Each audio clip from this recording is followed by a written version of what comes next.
샬롬. 오늘 하루도 우리 하나님께서 베풀어 주시는 은혜와 평강이 우리 사랑하는 성도님들과 함께하기를 바라겠습니다.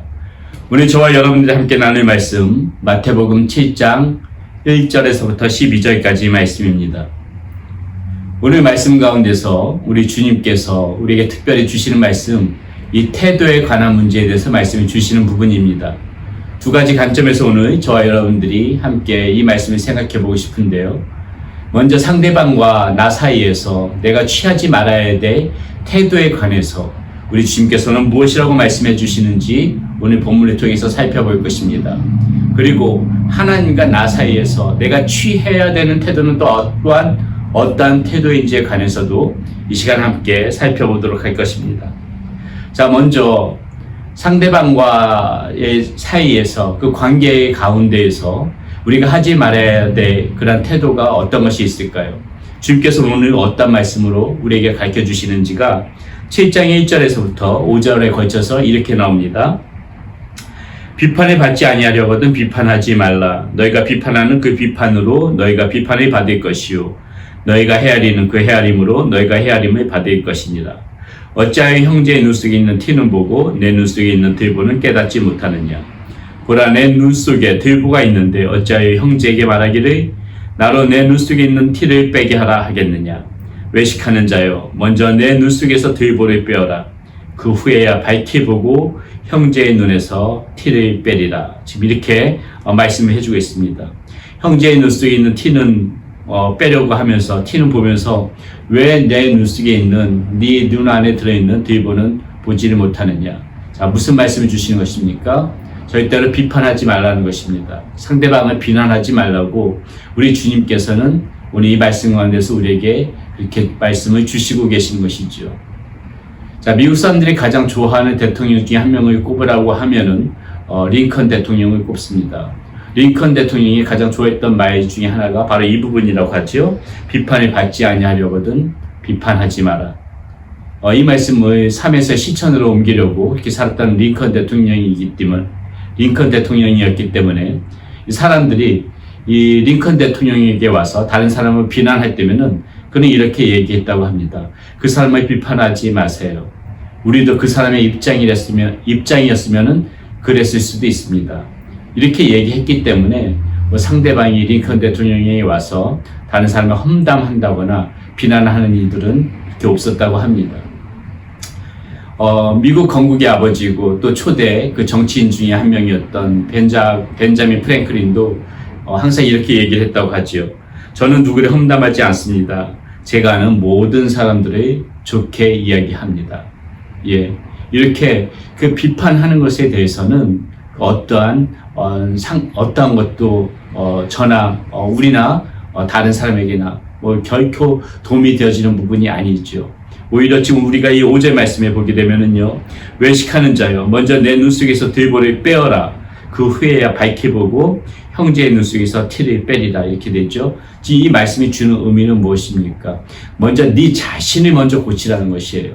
다른 사람을 고치려고 하기 전에 네 자신의 모습을 먼저 보고 네 자신을 먼저 고쳐라. 그것이 훨씬 더 옳은 방법이다. 그것이 너가 취해야 될 태도이다. 지금 이렇게 우리 주님께서는 우리에게 말씀을 주고 계시죠. 그러면서 또 하나 우리가 취해야 될 태도가 무엇이냐면은 12절에 이렇게 나옵니다. 그러므로 무엇이든지 남에게 대접을 받고자 하는 대로 너희도 남을 대접하라. 이것이 율법이요 선지자니라. 예.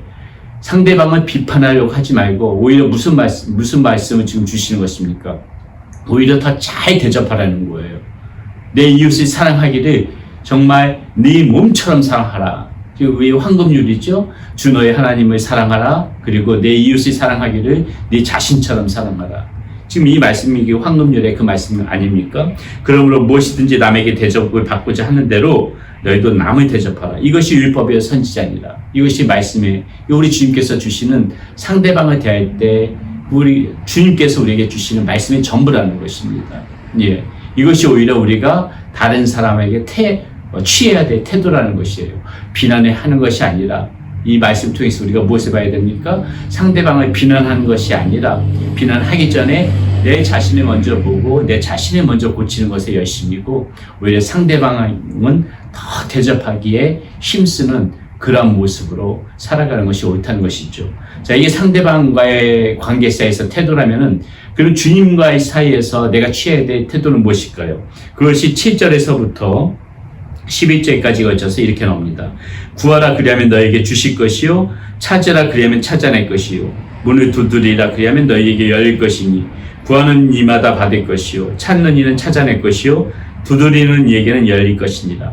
너희 중에 누가 아들의 떡을 달라 하는데 돌을 주며 생선을 달라 하는데 뱀을 줄 사람이 있겠느냐? 너희가 악한 자라도 좋은 것으로 자식에게 줄 줄 알거든 하물며 하늘에 계신 너희 아버지께서 구하는 자에게 좋은 것으로 주시지 않겠느냐? 예, 무슨 말씀입니까? 우리가 하나님과의 사이에서 취해야 될 태도는 무엇인가요? 항상 자녀된 입장으로서 간절하게 아버지를 바라보면서 더욱더 주님 앞에 매달리면서 살아가라는 것입니다. 그것이 우리가 하나님과의 사이에서 가져야 될 태도라는 거예요. 아버지와 아들의 관계처럼 그렇게 자녀된 입장으로서 주님 앞에 더욱더 간절히 매달리면서 구하고 찾고 두드리는 그런 태도를 우리가 취해야 된다는 것입니다. 사랑하는 여러분, 주님께서는 우리가 간절하게 주님을 찾는 그 모습을 바라보기를 원하십니다. 결코 귀찮다고 그렇게 말씀하시는 아버지가 아니에요. 우리 아버지는 오히려 우리가 더 찾고 구하고 두드리고 더욱더 간절히 주님을 찾는 모습으로, 그러한 태도로 주님 앞에 나올 때 그 모습을 훨씬 더 주님께서는 귀하게 보시고 사랑하신다는 것이죠. 오늘 말씀 보세요. 너희 중에 누가 아들이 떡을 달라는데 돌을 주며 생선을 달라는데 뱀을 줄 사람이 있겠느냐? 너희가 악한 자라도 좋은 것으로 자식에게 줄 줄 알거든 하물며 하늘에 계신 너희 아버지께서 구하는 자에게 좋은 것으로 주시지 않겠느냐? 계속해서 구하고 찾고 두드리고 더욱더 간청하는 모습으로 나오게 되게 되면 이 사랑의 아버지께서 그 사랑하는 아들을 바라보면서 그 정말 좋은 것을 주고 싶은 마음으로 우리 하나님께서 채워주신다는 것입니다. 우리가 지난주 금요일 말씀을 통해서도 들었지만은 이 같은 본문이 다루고 있는 누가복음에서는 지금 이 말씀 가운데서 무엇을 얘기하고 계세요? 이 좋은 것이 무엇입니까? 성령을 주시지 않겠느냐, 이렇게 얘기하고 계시죠. 성령을 주시지 않겠느냐. 우리 하나님께서 정말 채우는 것으로, 놀라운 것으로 채우는 것으로 그렇게 우리와 함께 해주신다는 것입니다. 하나님께서 좋은 것으로 주시고 성령으로 채워주시고 이렇게 매달리는 자에게, 간청하는 자에게, 그러한 태도를 취하는 자에게 우리 하나님께서는 이러한 선물을 주신다는 것이죠. 그러므로 사랑하는 여러분, 오늘 우리가 말씀 가운데서 우리 태도에 관해서 생각해 보는 시간 가졌습니다.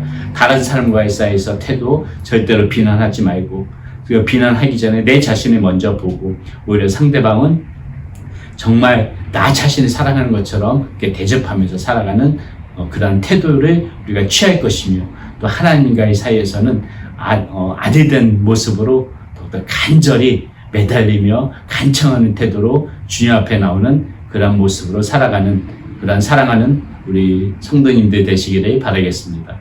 기도하겠습니다. 하나님 감사합니다. 오늘 말씀 가운데서 우리 주님께서 주시는 이 태도에 관하여서 말씀을 살펴보았습니다. 우리 주님께서 주시는 이 말씀 오늘 하루도 소중하게 간직하고 이 말씀대로 살아가는 우리의 모습 되어지게 하여 주시옵소서. 우리 주 예수 그리스도 이름으로 감사하며 기도드렸습니다. 아멘.